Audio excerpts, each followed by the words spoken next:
Salut tout le monde, bienvenue dans cette première vraie vidéo dans laquelle on va commencer à parler cuisine turque. Alors je tenais à vous présenter quelques ingrédients, des épices, des condiments qu'on utilise beaucoup en cuisine turque, que peut-être vous ne connaissez pas ou que vous n'avez pas l'habitude d'utiliser. Donc là c'est l'occasion de les découvrir, c'est parti. Donc en premier, voici le poulbiber. Donc ce n'est rien d'autre en fait que du piment en paillettes. Vous en avez du doux, vous en avez du fort. Là, ici, j'en ai acheté du fort car j'en utilise très souvent. Je mets dans beaucoup de plats, mais en petite quantité. Donc évidemment, comme ça pique un petit peu, voilà, quelques paillettes comme ça pour faire joli, pour donner un peu de goût, pour donner une saveur épicée. C'est toujours très agréable. En tout cas, ça, c'est important d'en avoir. On en utilise beaucoup en cuisine turque. Ensuite, ceci. C'est de la menthe séchée, donc en Turquie on utilise très peu la menthe fraîche en feuilles. On utilise beaucoup cette menthe séchée et hachée. Moi personnellement j'en mets beaucoup dans les soupes, ça donne énormément de saveur. Même une soupe qui a très peu de goût à la base, vous mettez un peu de menthe dedans et ça change absolument tout. Donc c'est pareil, je vous conseille vivement d'en avoir. Ensuite, alors peut-être une épice que vous ne connaissez, pardon. Alors peut-être une épice que vous ne connaissez pas, ceci, alors c'est du sumac. On me demande très souvent ce que c'est, à quoi il sert en cuisine turque. Donc en fait le sumac, on en met énormément pour assaisonner les salades et les crudités. C'est une baie qui a un goût assez acidulé, assez vinaigré, donc qui s'adapte très bien aux plats froids. Vous pouvez aussi en mettre dans les plats chauds, mais principalement dans les plats froids, les salades et les crudités. Voilà pour ça. Ensuite, nous avons évidemment un ingrédient de base, c'est le concentré de tomate, qu'on met dans énormément de plats, que ce soit chaud ou froid. Bon, ça sert évidemment à donner du goût, à donner aussi de la couleur. Vous avez dans le même genre quelque chose que peut-être vous connaissez moins, c'est du concentré de piment et du concentré de poivron, donc on va dire saveur douce, saveur forte, qui pareil servent en fait à donner du goût dans les plats, à utiliser en complément du concentré de tomate. Évitez d'utiliser le concentré de piment et de poivron seul.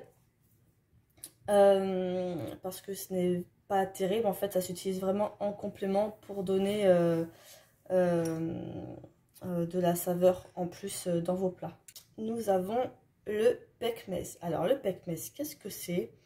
C'est une mélasse en fait, c'est comme une sorte de sirop de fruits très concentré. Donc il existe toutes sortes de pekmez. Donc vous avez ici le pekmez de raisin, on peut consommer en tant que comme ça à la cuillère. On peut le consommer en pâte à tartiner mélangé avec du tahine.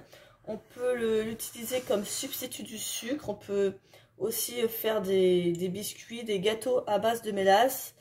On peut aussi s'en servir pour colorer les pains, badigeonner les pains pour avoir une couleur assez foncée à la place du jaune d'œuf. Donc il y a vraiment plein d'utilisations. Ensuite nous avons le tahine. Alors le tahine, c'est de la pâte de sésame qu'on utilise par exemple pour faire le houmous, donc avec les pois chiches. Donc le tahine et les pois chiches, c'est la base pour faire le houmous. Le tahine sert aussi par exemple à faire de la helva au tahine.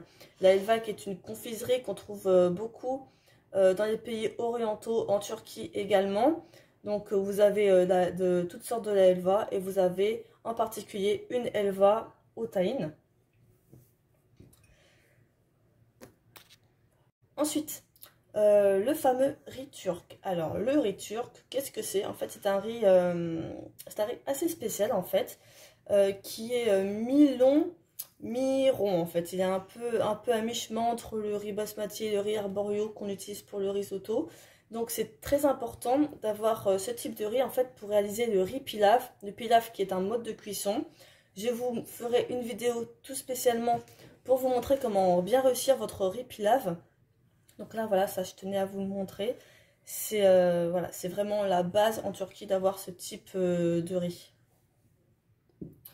Nous avons ensuite alors les fameuses lentilles corail que vous pouvez trouver très facilement en grande surface.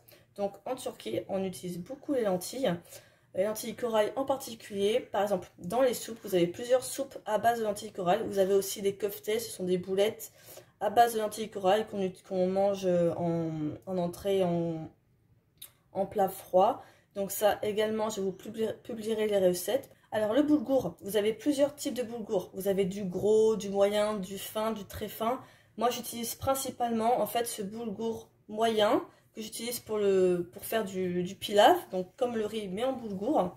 Et il y a aussi le boulgour fin, que là j'utilise plus pour faire des köftes, pour faire des salades en particulier. Il y a plein d'autres utilisations. Donc la différence entre les deux, à part la taille évidemment, en fait c'est le mode de cuisson. Donc en fait là le boulgour moyen, d'ailleurs comme le boulgour gros, va se cuire dans l'eau comme le riz, alors que le boulgour fin en fait bon, il se cuit dans l'eau aussi, mais on le fait gonfler en fait comme de la semoule ou du couscous plutôt. On le fait gonfler comme du couscous. Donc voilà, donc ils n'ont pas la même utilisation en cuisine. C'est important d'en avoir plusieurs types parce que selon les recettes, vous ne pouvez pas remplacer l'un par l'autre. Voilà, donc important à savoir. Voilà, donc maintenant je pense que vous devez vous demander où trouver tous ces ingrédients. Alors, à part les lentilles corail et le concentré de tomates qu'on trouve facilement en grande surface, pour le reste, en fait, il faut vous rendre dans une épicerie turco-orientale. Maintenant, il y en a à peu près partout, surtout dans les grandes villes. Si vous habitez en périphérie, c'est un peu plus difficile d'en trouver. Donc, il y a aussi la possibilité d'en acheter en ligne. Moi-même, la plupart de ces produits, je les ai commandés sur le site Turkish Time. Donc, je vous mets le lien dans la description pour ceux qui sont intéressés. Et voilà, donc j'espère que cette vidéo vous intéressait, que vous avez appris des choses intéressantes en tout cas. Je vous encourage vivement à liker cette vidéo, à la partager. Vous pouvez également vous abonner si vous souhaitez voir la suite de mes vidéos. En attendant, je vous souhaite une très bonne continuation sur ma chaîne et une excellente journée à vous. À très bientôt.